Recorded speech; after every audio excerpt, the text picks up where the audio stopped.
ደጌ ክብሬ ናት ማረጌ ሽታ አንቺ ያላህ ስጦታ። የልብ ነገር ክፍል 2 ፉአድና ሙና። አሰላሙ አለይኩም ወራህመቱላሂ ወበረካቱ።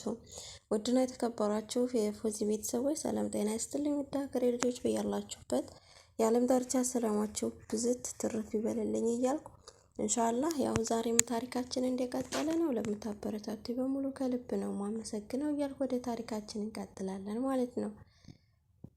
ፍርዬ ፋሚ ሁለተኛ ሚስት አግብቻለሁ። ምን? ፊቷ ፍም መሰለ። ጀግናውን ልቤን ከስንቱ ወዛም የሸፈንኩትን ዛሬ ጠላችው፣ ዛሬ ጣለችው። ለነገ ብዬ ያስቀመጥኩትን ዓለምን ሁላ በምህዋሬ እንዳላዞርኩት ተከታይ ሆንኩኝ። ወደድኳት ላልኩት ከ4 ዓመታት በፊት ፈሪ በምትሰራበት የእርዳታ ተቋም አማካኝነት የትምህርት እድል አግኝታ ስትፍለቀለቅ ወደ እኔ መጣች። ቢሮዬ ውስጥ ቁጭ ብዬ ልጅ ስለመውለድ ያሰብኩ በያዝኩት ብዕር የማላውቀውን ቅርጽ ማስታወሻ ላይ እየሳልኩ ነበር። የቢሮዬ በር ተበረገደ። ጸሐፊዬ ሳትደውልልኝ የቢሮዬ በር በዚህ መልኩ የሚበረገደው ማን ሲመጣ እንደሆነ አውቀዋለሁ። ባለስልጣኗ ስትመጣ ነው። የልቤ ባለስልጣን ሚስትየዋ ፋሚዬ የኔ። አሰላሙ አለይኩም ተጠመጠመችብኝ። ወአለይኩም ሰላም ፍርዬ። ታፋዬ ላይ ተቀመጠች። በሁለት እጆቿ ጆሮዎችን ይዛ ዛሬ በጣም ደስ ብሎኛል። ገምት ለምን ይመስልሃል አለችኝ። አረገዝሽ? ከማልፈልገው መልስ እየሸሸሁ እንጂ አርግዛ እንዳልሆነ አውቃለሁ። እረፍ። ሌላ ፈገግታዋ እና የአይኖቿ ጨረሮች አስገደዱኝ። ማለት የማልፈልገውን እየቀፈፈኝ አልኩት። የትምህርቱ ነው አይደል? አዎ ተመረጥኩኝ። ተፍነከነከች። ፊቴ ጨለመ። ፋሚ ደግሞ ተስማምተን አይደል እንዴ? ከላይ ላይ ገፍቻት ተነሳሁ። በመስታወቱ በኩል ወደ ውጪ መመልከት ጀመርኩ። ከኋላዬ መታ አቀፈችኝ። ለ2 ዓመት ብቻ እኮ ነው። 2 ዓመት ላንቺ ትንሽ ሊሆን ይችላል፣ ለእኔ ግን ዘላለም ነው። እሺ ዘላለም። ተናደድኩ። ድጋሜ በዚህ ጉዳይ ልንከራከር ነው? አኮረፈች። ስታኮርፍ ይጨንቀኛል። ጨረቃን በብትር ያረገፍኩ ፀሐይን ከምድር የሸፈንኩ አይነት ኃጢአተኝነት ይሰማኛል። ወደ ወንበሬ እየተመለስኩ ስለምፈራ እኮ ነው አልኳት። ምኑን ነው የምትፈራው? መራራቅ መጥፎ ነው ፍርዬ። ትቀየርብኛለሽ ብዬ ፈራለሁ። እምልልሃለሁ አልቀየርም። ትናፍቂኛለሽ። ሁሌ ደውላለሁ ቀኑ ሙሉ። ይህን የትምህርት እድል ለረጅም ጊዜ ስትመኘው እንደቆየች አውቃለሁ። የእሷን ደስታ መከልከል ልቤን ከብዶት እንጂ መሄዷ ህይወቴን እንደሚያቃውሰው አውቃለሁ። ቢሆንም ልጅ መውለድ ወልደን ተረጋግተን ብንኖር እመርጣለሁ። ግን ደግሞ ስትከፋ ማየት ይጨንቀኛል። የህይወቴን የተሳሳተውን ውሳኔ በፍቅር ስም ወሰንኩ። የፍሬ የአየር ትኬት መጣ። ስህተትነቱን እያወቅኩ ሁለ ነገሬን ሸኝኋት። ፍርዬ ወደ ውጭ በሄደችበት የመጀመሪያ ዓመት በቻልነው መጠን በቪዲዮም ሆነ በቴክስት ያለማቋረጥ እናወራ ስለነበር የናፍቆት ህመሜን ቢጠናም እያስታገስኩ ነበር። 2ኛ ዓመት ግን ለእኔ ለእሷም ከባድ ነበር። ፍርዬ ለእኔ ጊዜ አጣች። ስደውል ሁሌ ቤተ መጽሐፍት ናት። ይህም ሳይበቃ ስራ ጀመረች። ቀኑን ሙሉ የምናወራው ቀረና በሳምንት አንዴ በወር ጥቂት ቀናት መሆን ጀመረ። በስሜቴ እሳት መንደድ ጀመርኩ። ሰው የሚፈተነው በሚወደው ነው ይላሉ። እኔ ደግሞ እላለሁ ሰው የሚፈተነው ስለ ፍቅር ሲል ዝቅ በሚያደርጋቸው ጥንካሬዎቹ በኩል ነው። ፉአድ አግብቶ ልጅ ሳይወልድ 3 ዓመት ሙሉ ይቆያል ቢባል ማን ያምናል? ማንም። ግን ሚስትየዋ ፍሬ ሆነች። ሁሉ ነገሬን ተቆጣጠረችው። ቆፍጣናውን ፉአድ በፍቅሯ ምርኮኛዋ አደረገችው። በተጋባንበት ዓመት የወሊድ መቆጣጠሪያ እየተጠቀመች እንደሆነ ነገረችኝ። ደነገጥኩ። ለምን? በግርምት ጠየኳት። አሁን መውለድ አልፈልግም እኮ። ለምን? ምን ችግር አለው ብትወልጂ? ፋሚዬ ብዙ ነው። ልወልድልህ የምፈልገው ግን አሁን አይደለም። እንደ ሌሎቹ ሴቶች መሆን አልፈልግም። ፍርዬ፣ የምታወሪው ነገር ምንም ግልጽ እየሆነልኝ አይደለም። ሴቶቹን አያቸው እስኪ። ይወልዳሉ፣ ከዚያ በቃ ከመኖር ነው የሚጠፉት።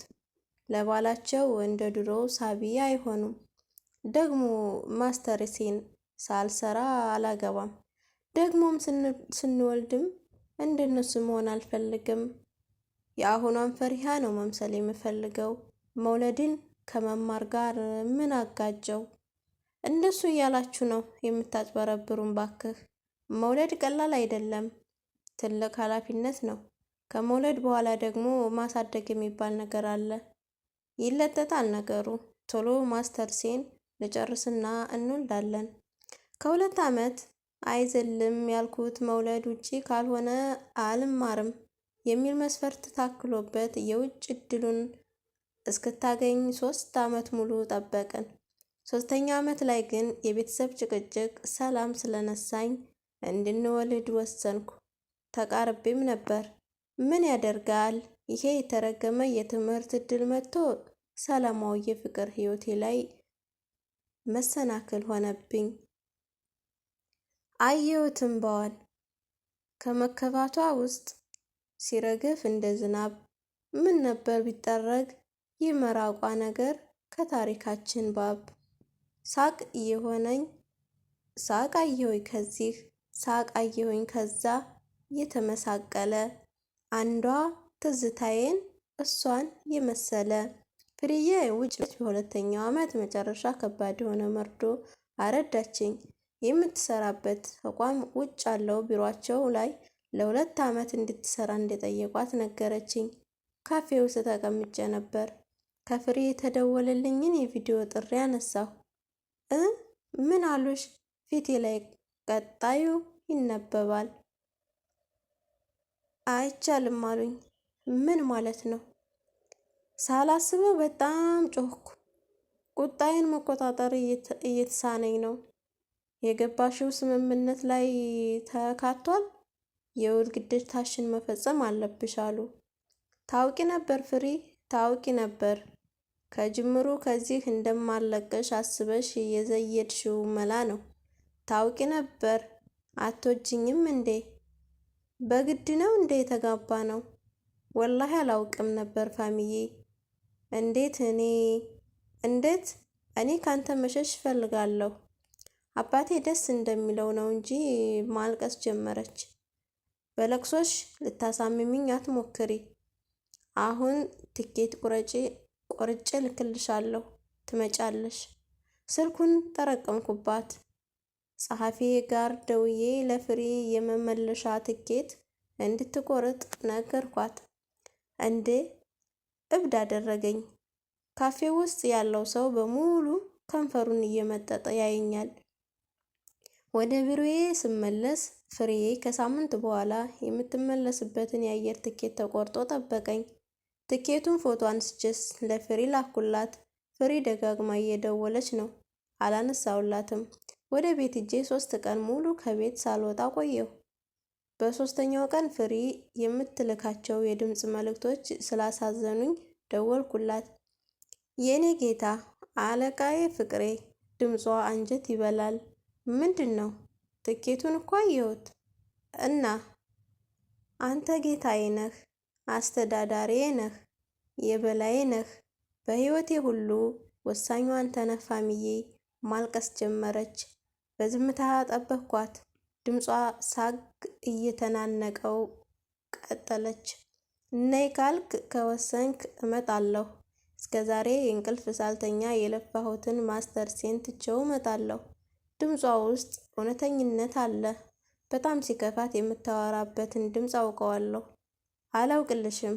ትምህርት ቤቱ ገደል መግባት ይችላል። ልቤን መረበሿ ቢሰብረውም ለመጠንከር ሞከርኩ። 2 ዓመት ሙሉ ታግሰሃል እኮ አባ። ለ2 ዓመት በናፍቆት እየተሰቃየነው ሁሉ ገደል ይግባ። የኔ አለቃ ጌታዬ፣ ልትጨቃጨቅኝ ነው ካልደወልክ ያልሽው? ስልኩን ዘጋሁባት። ደጋግማ ደወለች። ትንሽ ራሴን ካረጋጋው በኋላ አነሳሁላት። ፍርዬ፣ ከዓይኗ እንባ እየተንዠቀዠቀ ነው። ፊቷ ረጥቧል።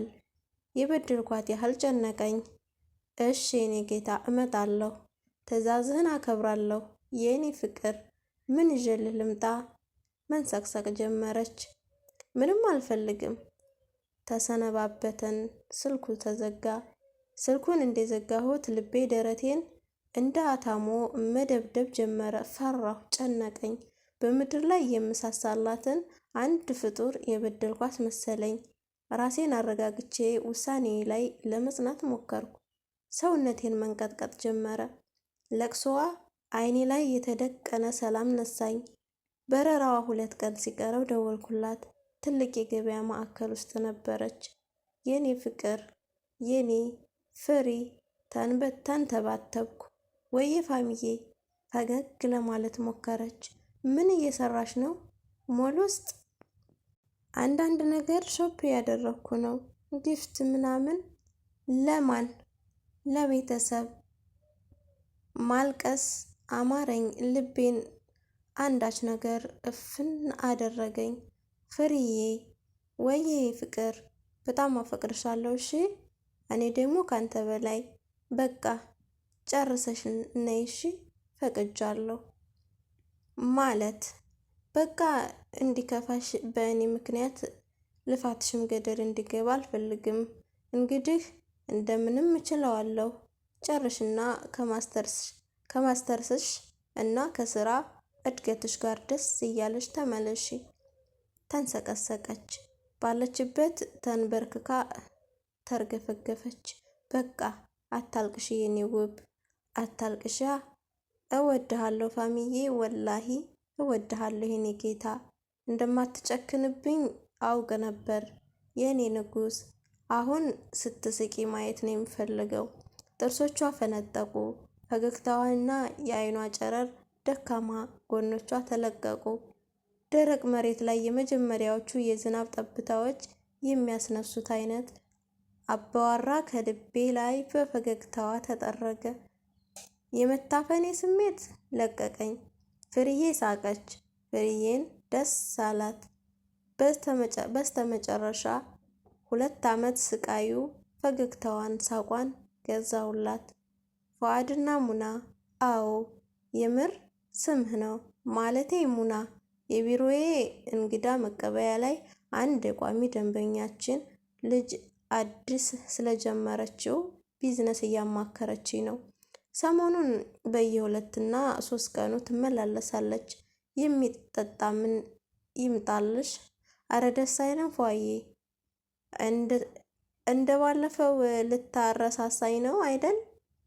ምኑን? ሙና የሚለዋን ነዋ። ቆይ ስሜን ልታጠኝ ነው እንዴ የምትመጪው?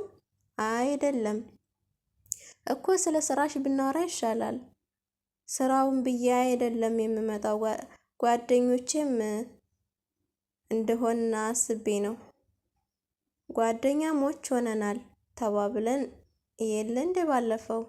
አዎ ልክ ነሽ እንዳለችም ሆነ እንዳልኳትም ምን አላስታወስኩም፣ ግን ላስከፋት አልፈለኩም። ስለ ስራው እኮ በቃ የምፈልገውን ነግረኸኛል። ከአንተ ቢዝነስ ጋር የማይገናኘውን ደግሞ አንድ ዘመዳችን አለች፣ ከሷ ጋራ አውርተናል። እንዳንተ አይነት ጓደኛ ስለፈለኩ ነው። ባትኮራብኝ ነው የሚሻለህ። ቅብጠቷ ትንሽ ስላሰጋኝ ሰራተኞቼ እንዲሰሙን አልፈለኩም።